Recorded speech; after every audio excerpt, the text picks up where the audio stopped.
یہی ہے آرزو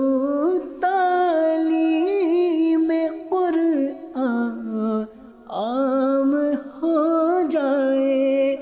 ہر ایک پرچم سے اونچا پرچم اسلام ہو جائے۔ الحمدللہ رب العالمین والصلاة والسلام علی سید المرسلین، اما بعد فاعوذ باللہ من الشیطان الرجیم، بسم اللہ الرحمن الرحیم۔ الصلاة والسلام علیک یا رسول اللہ وعلی آلک واصحابک یا حبیب اللہ۔ الصلاة والسلام علیک یا نبی اللہ وعلی آلک واصحابک یا نور اللہ۔ مدنی چینل کے ناظرین، پروگرام ہے قرآنی صورتوں کا تعارف، اس میں آپ کو خوش آمدید کہتے ہیں، مرحبا کہتے ہیں۔ اللہ رب العالمین ہم سب کو قرآن مجید فرقان حمید کا علم اور فہم عطا فرمائے اور قرآن پاک کی تعلیمات پر عمل پیرا ہونے کی توفیق عطا فرمائے۔ ابتداً درود پاک کی فضیلت ہمارے پیارے رسول صلی اللہ علیہ وآلہ وسلم کا فرمان عظمت عالی شان ہے، تین طرح کے وہ اشخاص کہ جنہیں بروز محشر اللہ اپنے عرش کا سایہ عطا فرمائے گا۔ ان میں سے پہلا شخص ارشاد فرمایا جو میرے کسی امتی کی پریشانی کو دور کرے، دوسرا وہ شخص ہوگا کہ جو میری سنت کو زندہ کرے، اور تیسرا وہ شخص جو مجھ پر کثرت سے درود بھیجے۔ سبحان اللہ، ایک امتی کو یہ اعمال ضرور بجا لانے چاہیے، نبی پاک علیہ السلام کی سنتوں پر بھی عمل کریں، آپ کی ذات پر کثرت سے درود بھیجیں، اور امت مصطفیٰ صلی اللہ علیہ وسلم میں وہ لوگ جو پریشان حال ہیں، آپ کی کسی کوشش کاوش امداد سے اگر اس کی پریشانی دور ہو سکتی تو آپ ضرور یہ بھی کیجئے، اللہ اس پر اجر عطا فرمائے گا اور بروز محشر اپنے عرش کا سایہ بھی ہمیں عطا فرمائے گا۔ محبت کے ساتھ ایک مرتبہ ہدیہ درود و سلام، صلو علی الحبیب صلی اللہ تعالی علی محمد صلی اللہ علیہ وآلہ وسلم۔ ناظرین کرام، اس پروگرام میں ایک سورت مبارکہ کا خاص طور پر کچھ تعارف، پس منظر اور اس کے کچھ مضامین پر گفتگو کرتے ہیں، کلام کرتے ہیں۔ ہمارا یہ سلسلہ چلتے ہوئے الحمدللہ 23ویں پارے تک پہنچا ہے، اور 23ویں پارے میں سورہ صاد کا ذکر آج ہم سنیں گے۔ 23ویں پارے کے اندر سورہ یاسین شریف ہے کہ کچھ حصہ 22ویں پارے کے آخر سے سورہ یاسین کا آغاز ہے، اور 23واں پارہ پھر سورہ صافات، یہ اور اس کے بعد سورت مبارکہ سورت صاد۔ قرآن پاک کی ان صورتوں کے نام بھی کسی مناسبت سے ہوتے ہیں، جو اس میں کوئی واقعات ہیں یا کبھی انبیاء کرام علیہم السلام کے ناموں پر ہیں۔ جی ہاں، قرآن کی کئی صورتیں آپ دیکھیں، قرآن مجید فرقان حمید کی کئی صورتیں جن کے اندر نام ہے، خواتین کے ناموں پر بھی قرآن کی صورتیں ہیں، اور مردوں کے ناموں پر بھی قرآن پاک کی صورتیں ہیں باقاعدہ، جس میں انبیاء کرام علیہم السلام ان کے نام بھی ہیں۔ جی ہاں، قرآن مجید فرقان حمید میں جہاں ہم خواتین کے حوالے سے دیکھیں کہ عورتوں کے بہت زیادہ احکامات بیان ہوئے، تو سورۃ النساء کہ جس میں دیگر مضامین کے ساتھ ساتھ خواتین سے متعلق، عورتوں نکاح سے متعلق، حق مہر سے متعلق، وراثت سے متعلق، اور میاں بیوی کے حقوق کے حوالے سے بھی، عورتوں کے ساتھ اچھے انداز سے پیش آنے کے حوالے سے یہ بھی بیان ہوا، اور ساتھ ساتھ مردوں کے حوالے سے بھی، یعنی شوہروں کے بھی حقوق ہیں، عورتوں کے بھی حقوق ہیں۔ تو اوورآل کافی اس میں چیزیں سورہ نساء کے اندر ڈسکس ہوئیں، اور وہ نساء کہتے ہیں یعنی عورتیں، یہ جمع ہے، یعنی عورتیں اس کا مطلب، تو عورتوں سے متعلق احکامات ہوئے۔ اچھا، بی بی مریم رضی اللہ تعالیٰ عنہ، ان کے نام سے پوری سورہ مبارکہ سورہ مریم ہے، حضرت عیسیٰ علیہ السلام کی والدہ محترمہ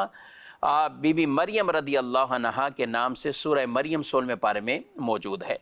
تو عورتوں کے نام سے بھی ہے۔ اسی طرح اگر ہم بات کریں تو مردوں کے حوالے سے بھی، اور بطور خاص بات کریں انبیاء کرام علیہم السلام، تو انبیاء کرام علیہم السلام کے حوالے سے بھی قرآن مجید کے اندر کئی صورتیں کہ جن کا نام ہی نبیوں کے ناموں پر ہے۔ سورہ محمد، یہ بھی قرآن مجید فرقان حمید میں، سورہ ابراہیم، سورہ نوح، یہ مختلف صورتوں کے اندر کہ جن میں نبیوں کا، سورہ ہود، سورہ نوح، یہ انبیاء کرام علیہم السلام کے نام۔ اچھا، اگر ہم بات کریں تو سورہ لقمان، لقمان حکیم رضی اللہ عنہ، ان کے نام پر ہے۔ وہ نبی نہیں تھے لیکن ایک مشہور تھے، بزرگ تھے، اور ولی تھے، ان کے نام پر قرآن مجید فرقان حمید کے اندر سورہ مبارکہ سورہ لقمان موجود ہے۔ یعنی کئی مناسبت سے قرآن مجید کے اندر سورتوں کے نام ہیں، نبیوں کے ناموں پر بھی ہیں، اور مردوں کے حوالے سے دیکھیں تو سورہ لقمان بھی موجود ہے، عورتوں کے حوالے سے سورہ مریم، سورہ نساء ہے، اور اس کے علاوہ بھی اگر ہم جاتے ہیں تو کئی مناسبتوں سے سورتوں کے نام وہ مقرر فرمائے گئے ہیں۔ اور اس میں مختلف اگر ہم بات کریں تو سورہ بقرہ ہو، سورہ فیل ہو، یعنی ان کی کوئی نہ کوئی واقعے کی طرف اشارہ ہوتا ہے اور وہ صورت میں بیان ہے، اسی مناسبت سے اس سورہ مبارکہ کا وہ نام مقرر ہوا۔ سورہ صاد یہ ان حروف مقطعات میں سے ہے، حروف مقطعات میں سے ہے، اس لیے آپ قرآن مجید کا جب ترجمہ پڑھتے ہیں تو سورہ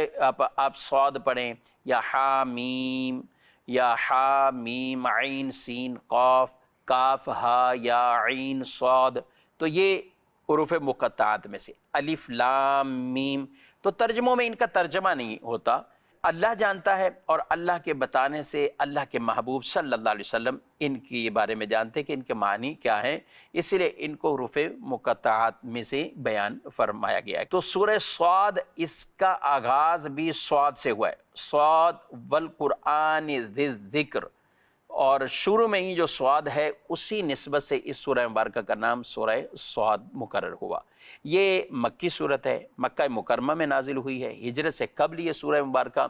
یہ نازل ہوئی ہے۔ اور مکی صورتوں کے اندر ایک اوورآل جو مضمون ہے مکی صورتوں کا، کہ جس میں اللہ رب العالمین کی توحید کے حوالے سے، نبیوں کی رسالت کے حوالے سے، آخرت کے حوالے سے، اٹھائے جانے کے حوالے سے بہت زیادہ کلام ہوا ہے، اور کفار کے اعتراضات کے جوابات بھی دیے گئے۔ پھر کفار وہ ایمان کیوں نہ لائے، اس صورت کے اندر بیان کیا گیا کہ وہ اپنے تکبر اور اناد کی وجہ سے ایمان نہ لائے۔ تو بڑی وجہ کفار کی یہ تکبر تھی، یعنی وہ تکبر میں آ گئے، اور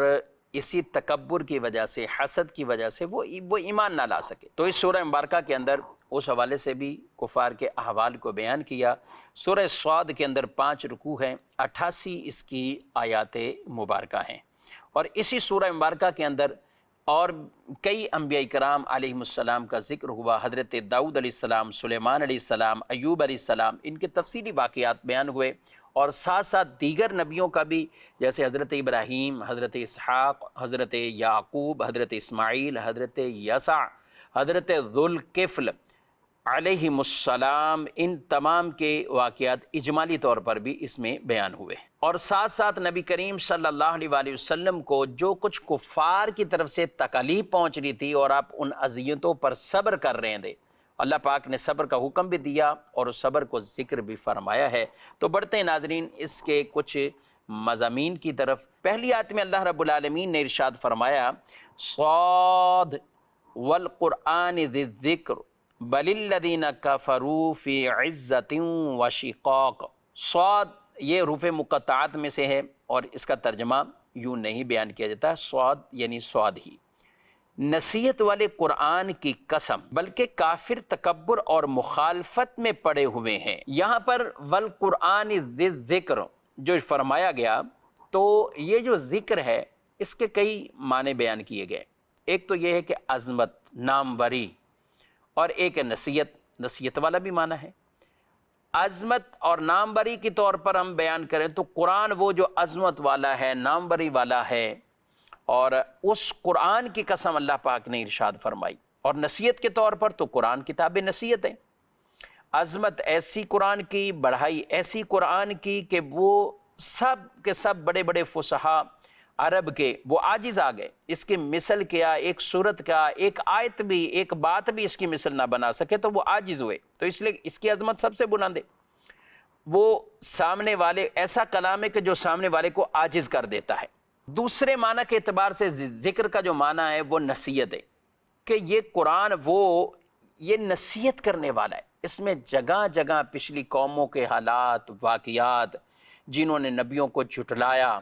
ان کے حوالے سے مذمتیں، یہ کچھ قرآن مجید فرقان حمید میں بیان ہوا، تو یہ ایک نصیحت کرنے والا کلام ہے۔ تو یہاں اللہ پاک نے فرمایا کہ یہ نصیحت ہونے کے باوجود بھی جو یہ نہیں آئے، تو یہ کیوں نہیں آئے؟ تکبر، فخر میں پڑ گئے، تکبر میں پڑ گئے،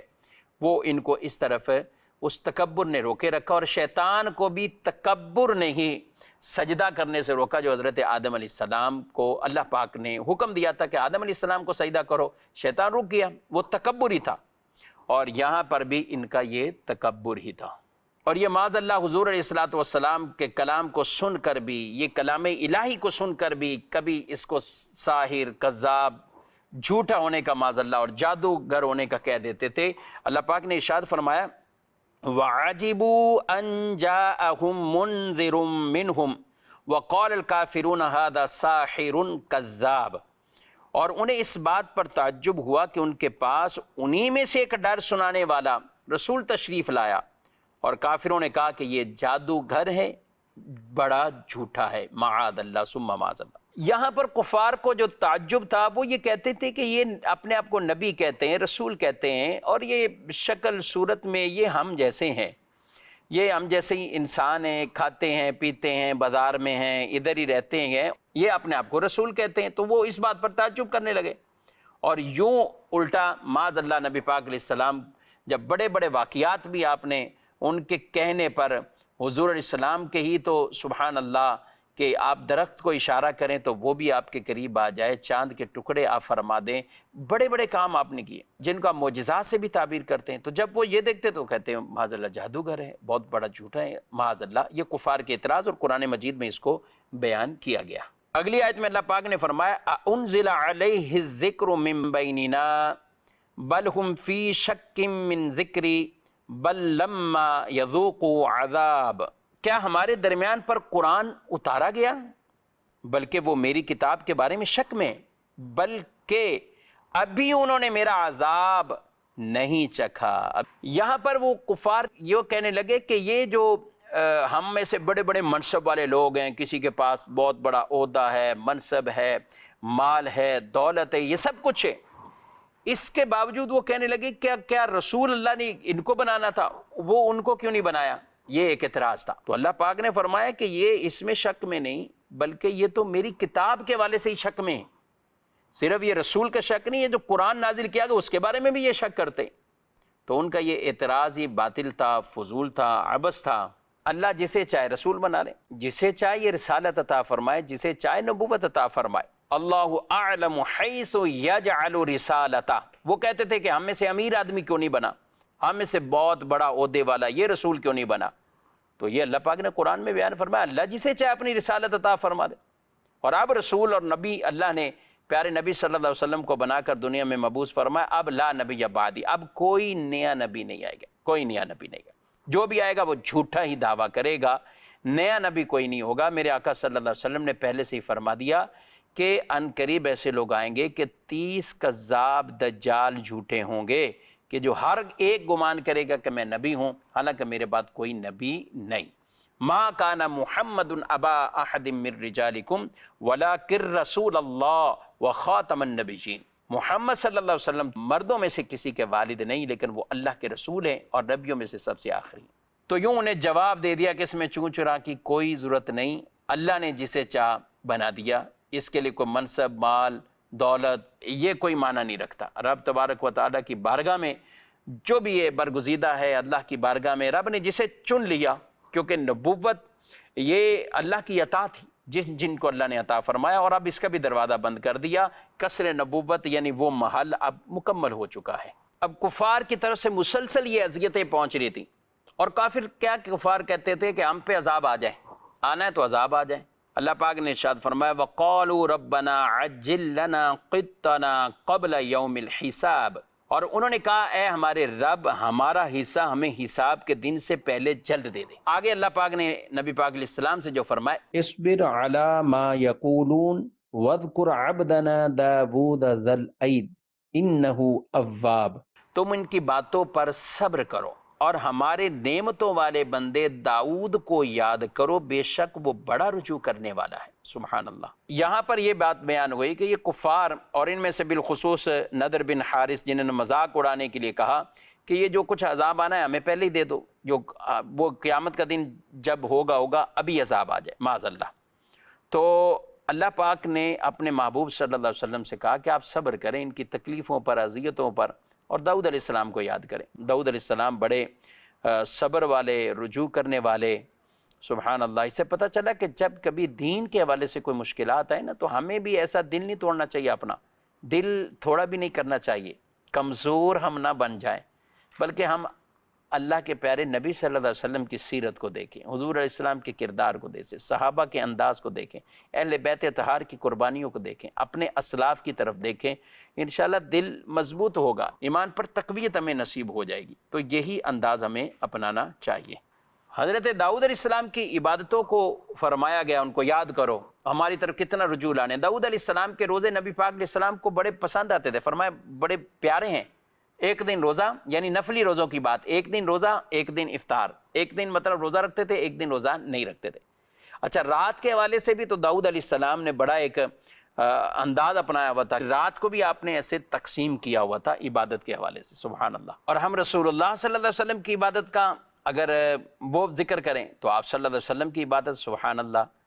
نزول وحی سے پہلے بھی آپ مراقبوں میں، ذکر میں، اسی فکر میں آپ رہتے تھے اور مختلف انداز سے عبادت فرماتے تھے۔ پھر جب باقاعدہ نزول وحی ہوئی تو آپ کو نماز کا طریقہ تو بتا دیا گیا، جبریل امین علیہ السلام آئے، اور فرض تو نماز ہوئی وہ معراج کی شب، اس سے پہلے بھی آپ نماز ادا کرتے تھے، اور پھر جب باقاعدہ فرضیت ہوئی پھر فرضیت کو، پھر آپ نے ساری زندگی تہجد کی نماز کو ادا کیا ہے۔ آپ صلی اللہ علیہ وسلم رات کو بھی مختلف وقت میں عبادت کرتے تھے، کبھی آپ ایسا ہوتا تھا رات کو بعد کچھ دیر آرام کرتے، پھر اٹھتے عبادت کرتے، پھر آرام کرتے، پھر آپ عبادت کرتے، یعنی رات کو بھی کئی ٹکڑوں میں تقسیم کیا ہوا تھا۔ اور عبادت کا انداز بھی ایسا، سبحان اللہ، کہ اپنی نفلی عبادات کے اندر آپ صلی اللہ علیہ وسلم کئی مرتبہ طویل طویل قرات فرماتے، سورہ بقرہ بھی پڑھ دی، سورہ آل عمران بھی پڑھ دی، سورہ نساء بھی پڑھ دی۔ یہ آپ صلی اللہ علیہ وسلم کی عبادت کا جتنا قیام لمبا اتنا رکوع لمبا، یعنی رکوع کی تسبیحات اتنی زیادہ لمبی۔ پھر آپ صلی اللہ علیہ وسلم کے روزوں کی طرف اگر آپ آتے تو روزے بھی آپ ایسے ہی بکثرت سے، اچھا رمضان کے روزے ہیں، اس کے علاوہ ہم بات کریں شعبان میں بکثرت پورا مہینہ روزے رکھتے تھے۔ پھر آپ نے ترغیبات جو ارشاد فرمائی، ہر پیر کو آپ روزہ رکھتے ہیں، جمعرات کو روزہ رکھتے ہیں، پھر مہینے کے بیچ کے 3 ایام بیض کے آپ وہ روزے رکھتے، پھر آپ کے صوم وصال بھی ہیں کہ جہاں مسلسل ہی روزے تھے، نہ روزہ آپ سحری کر رہے ہیں نہ افطاری کر رہے ہیں، جنہیں صوم وصال کہا گیا۔ اور آپ صلی اللہ علیہ وسلم نے فرمایا میرا رب مجھے کھلا بھی دیتا ہے، میرا رب مجھے پلا بھی دیتا ہے۔ تو نبی پاک صلی اللہ علیہ وسلم کی بھی عبادت، سبحان اللہ، کمال کے آپ کے انداز تھے۔ مدنی چینل کے ناظرین، آج امتی کو اس چیز کی فکر کرنی چاہیے کہ میں دیگر سارے معاملات تو اپنے طور پر اپنی مرضی کے مطابق ہی کر رہا ہوں، زندگی گزار رہا ہوں،